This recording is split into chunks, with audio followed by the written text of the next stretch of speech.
Day one of the trip. I got this brand new camera to make vlogs because I had a flip screen. It's going to be way easier, but it exploded. Sony, what are you making exploding cameras for?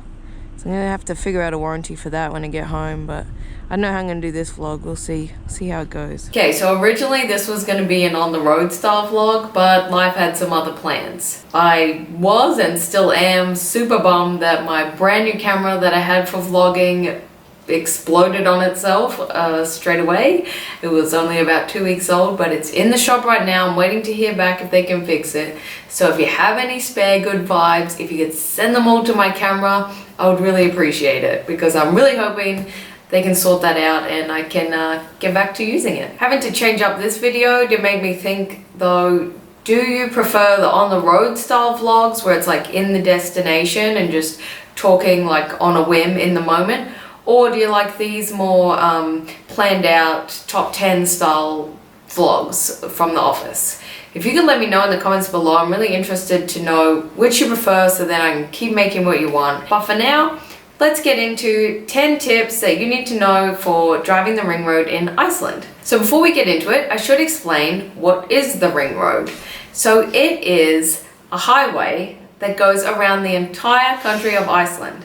And it's so cool because you can actually drive around a whole country on the one highway. It's awesome. So it's called Highway 1 and you can drive around and camp along the way. You can also stay in hotels. My tips are gonna be useful for everyone, but I did it in a camper van, so maybe they'll be a little more leaning towards the camper van way in terms of the advice I can give. But even if you're staying in hotels, I definitely recommend watching this video to the end to get all the tips. And hang on one second, because my dog is scratching at that door. So tip number 1 is allow at least a week. A week is like the bare minimum I would recommend, and that allows you to get around it all at a pretty good pace. Like it's a decent pace, but it's not so fast that you're rushing through everything and so fast that it makes it not even worth it to do, because you would just be driving mostly. So a week at the fastest, but try and allow like 10 days to 2 weeks if you can. I should note though that the time of year that you visit really dictates how fast you can get through it, because I went in May and so we had quite long days and a week was enough time because we had a lot of time in the day. But if you're visiting in winter or before winter when the days are much shorter, you're going to want to allow more time because you're going to have less daylight in the day to see everything. So you're going to need to factor that in as well. What time of year are you visiting? How much daylight do you have? And just keep that in mind. If you are at a shorter daylight season, you're going to want to allow more time. So in a nutshell, 1 week minimum, 10 days to 2 weeks as a sweet spot, and then alter that based on when you're visiting. Number 2, then we come to renting your van. So I rented with Cuckoo Campers, so I can only speak to them in terms of like the experience I had, but there are a lot of different companies in Iceland that you can choose from, and they all seem to pitch like the same deal. So with Cuckoo Campers specifically, you pick your car, you rent that out, you can add on any extras you want to hire, and then you just go driving. I really liked hiring the extra stuff because I traveled there with carry-on only. So I think my husband and I had like 7 kilos each, just one backpack. And so we were able to just rent the extra stuff that we didn't want to carry and keep our flight costs a lot lower because we didn't have to factor in paying for any extra luggage. So that was really handy for us. And they have a lot of things you can hire, like a lot more than you might expect. We just stuck to the bare minimum, pretty simple creatures, but we got the pillows, blankets, and sleeping bags.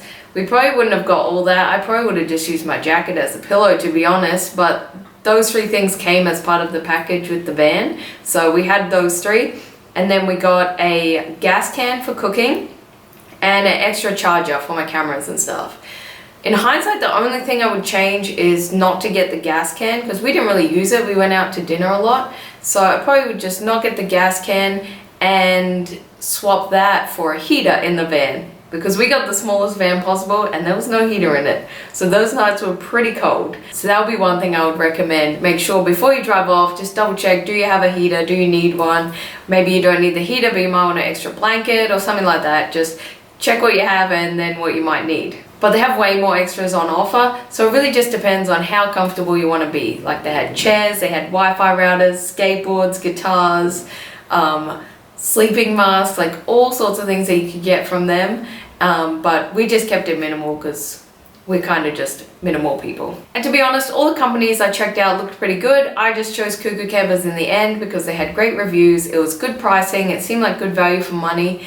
And really, I just love the humor on their website. It really caught me in and made me laugh, so I was like, yeah, I'm gonna go with them. So number 3, follow the signs. So as you drive around, you'll see signs with an icon that's like a square with 4 loops on it.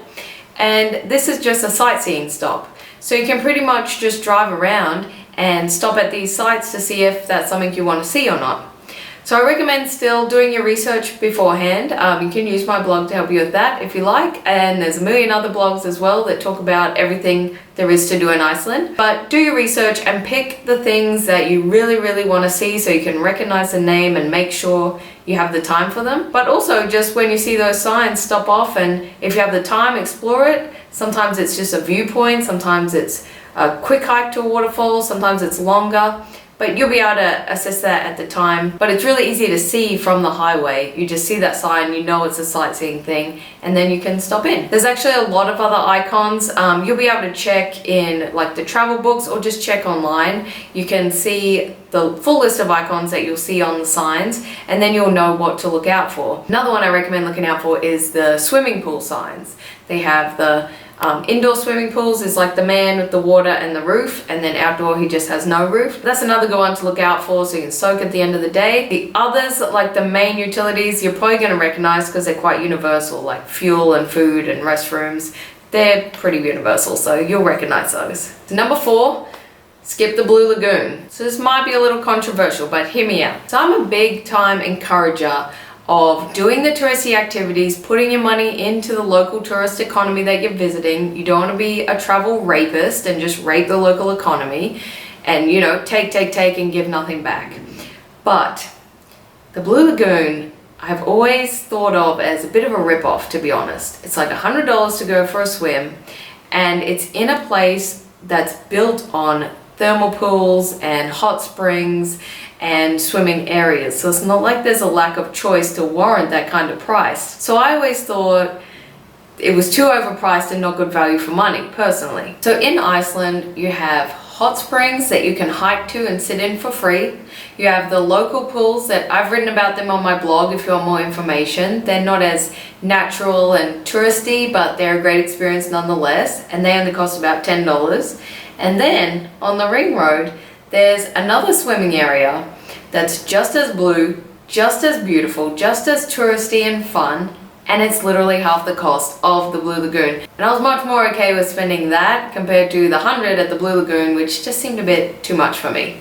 And if you want to know more about that one, you're going to want to check out my Ring Road blog post on my website. So go there and check it out, I'll link it below, but definitely recommend that place. I went in the nighttime. It was so beautiful and relaxing. You can still get the drinks and swim up to the people and they'll get you a beer or whatever. And it's still out in nature. It was snowing the night we went, so like sitting in the warm water and taking photos, and then it's snowing on us. It was just a magical experience, and I really recommend that one. So number 5, stay at the campgrounds. So although Iceland feels wild and untamed, you can't just drive your van anywhere and park on the side of the road and stay there the night. You do have to stay at a campground. The great thing is they're all over the country and very easy to find, so you're not going to have too much troubles in getting to one. So many of them close over the winter, and a lot of them were still closed when I visited in May. But the good thing is you could still use a lot of them because they just close off the facilities, there's no staff there, but you can just stay on the grounds for free. Now, it's not all of them, but it was a lot of them. The upside of this is, obviously, it was free and you still had access to be able to use the campgrounds. The downside is there was no showers, there's no toilets, there's no kitchen areas or anything, so you are kind of on your own. So I recommend if you are going during this time or you're visiting and somewhere's closed, go to one of the local pools that I mentioned, and they are all over the country, and you can get your shower and your toilet in, and it's only going to cost you about $10. You can go for a swim as well and just soak in the water, so that's an added bonus of it. But at the bare minimum, if you just need a shower for the night, you can use that as an option. Otherwise, if it's only every second night or whatever, you could just go without a shower also.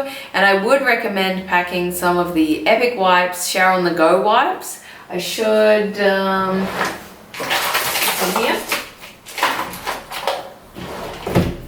Some of these. So these are a great option for a trip like this because they're great to just have as a backup, like if you can't access a shower, and they'll keep you fresh until you can get to the next shower.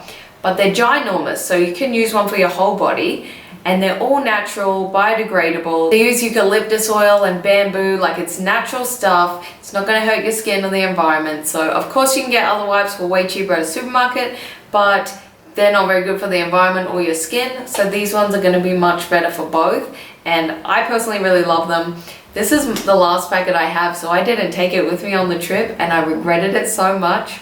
It seems silly to have it sitting here now when I really could have used it on the trip, but that's hindsight. So that's my recommendation for you. Get a few packets of these and I will link their website below. So I was visiting on the shoulder season in May, like I said. So we didn't have any trouble like not being able to get into a campground or anything like that. We pretty much drove until we got tired and stopped at the next town and just drove into a campground.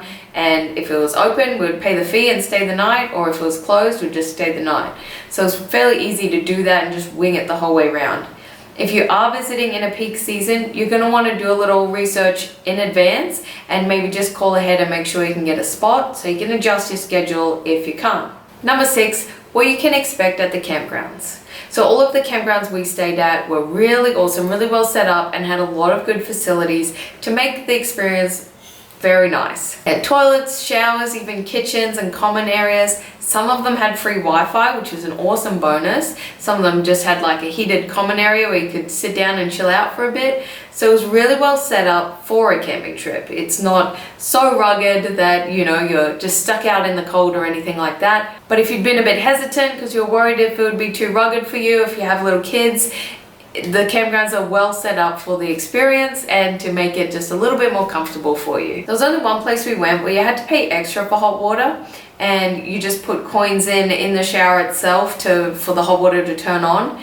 And I didn't have any coins on me. They didn't tell us that when we checked in, so it led to me having the coldest shower of my entire life. And that was the day I wish I had my Epic wipes, because holy moly, that was damn near frostbite. Otherwise, the rest all had hot water included in the campsite fee, but it might be worth just double checking when you arrive to make sure you don't get stuck like I did. At the campsites, you can also fill up your water bottles for the road, which is really handy. Iceland water is fine to drink from the tap, and they really just had great facilities across the board. I was really impressed with the campground, so don't expect anything too rugged or too nasty or anything like that. They were all really well, and that was in the down season when they weren't even being maintained as much, so I'm sure it's even better in the peak season when they're fully staffed. Number 7, look out for sheep and horses.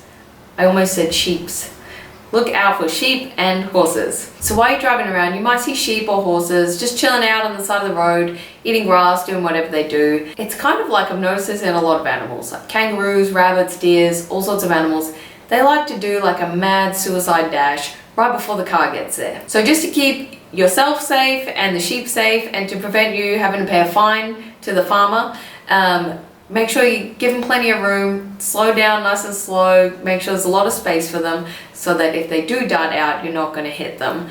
It's not something you need to be too stressed about, it's just something to be aware of while you're driving around. Also, going in the springtime is a great idea because the sheep and the horses, they had their little babies with them, and oh man, I don't know if there's anything cuter than little baby lambs trying to run in grass. Like, it's just the cutest thing. So if you like seeing baby animals, you might want to go in the springtime. Number 8, everything's expensive. So Iceland is kind of notorious for being one of the more expensive destinations to travel to, and you really just need to prepare for that. There's no way to get around it. So make sure you save up enough money to cover your trip and get you through it. With our Cuckoo Camper, it came with a discount card for a fuel station that we found pretty much around the whole of the country. And so we just tried to use that same one to get the discount on the fuel, which helped. We also stopped to get snacks from the grocery store, and so we would load up on snacks sort of in the morning and during the day, make a coffee, make some sandwiches, some noodles, whatever we had, and then go out and buy dinner at night. So they were striking a good balance between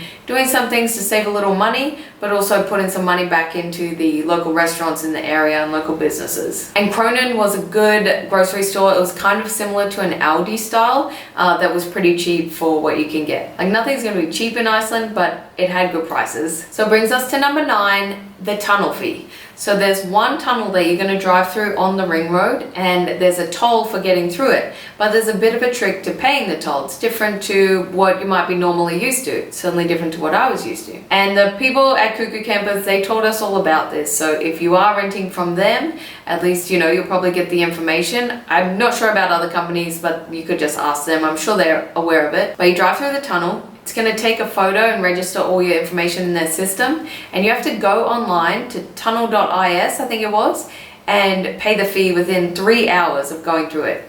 So I pretty much did it when we're on the other side of the tunnel, just so that I wouldn't forget it. I knew if I left it too long I would forget. So I did it straight away. I did it off my phone. It was very easy to do, very easy to follow, and a good system in the sense that it was easy to use.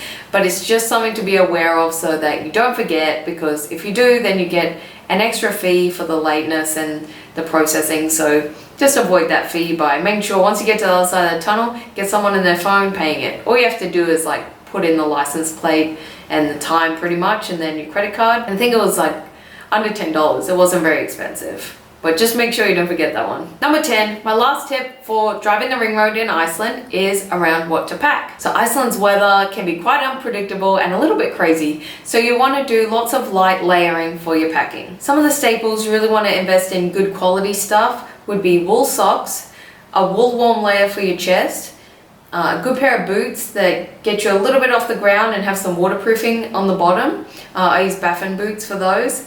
And a good waterproof, windproof jacket. The rest of the stuff, you can sort of make do with what you've got. Like that's what I do. I wear jeans with like gym leggings underneath. Like one day when I have more money, I'll invest in some good winter pants. But for now, like jeans do the job. So some areas it's okay to skimp on, but there's some areas of your packing that you really want to splurge on and make sure you have good quality stuff, because it's going to make your trip so much more comfortable and it's going to keep you so much warmer. I have a full video for packing for winter on this channel, so you could just check that out if you want. Otherwise, yeah, those are the areas I think you should invest in good quality stuff. So other things you're going to want to pack are a camera. You might want to take an extra battery as well, because batteries can drain faster in the cold weather. Although if you can stay on top of it while you're driving around, you wouldn't need it. But you know, it depends how disciplined you are on making sure you're on top of your charging. And the last thing you need is obviously a travel journal. Make sure you can document this super cool adventure. My personal favorite is the K-Show Blog Travel Journal. Obviously I made it. Getting one of these is awesome. Very lightweight, so if you're carry-on packer, you're not going to take up all your weight allowance with this one. And it's a great way to help support my blog and my channel and my work, and it's a great way to say thank you if you've ever gotten any value from anything I've made. And I appreciate any support you can give, whether it's buying the travel journal, commenting on my videos or my posts on Instagram or social media or anything like that, sharing my work. And I don't want you to think it goes unnoticed or unappreciated. So thank you very much if you do. Make sure you get yourself some of all this. I'll leave all the links you would need in the description below for this, and then more information on driving the ring road. And I think that's it for now. So I hope you found it helpful. I will see you next time.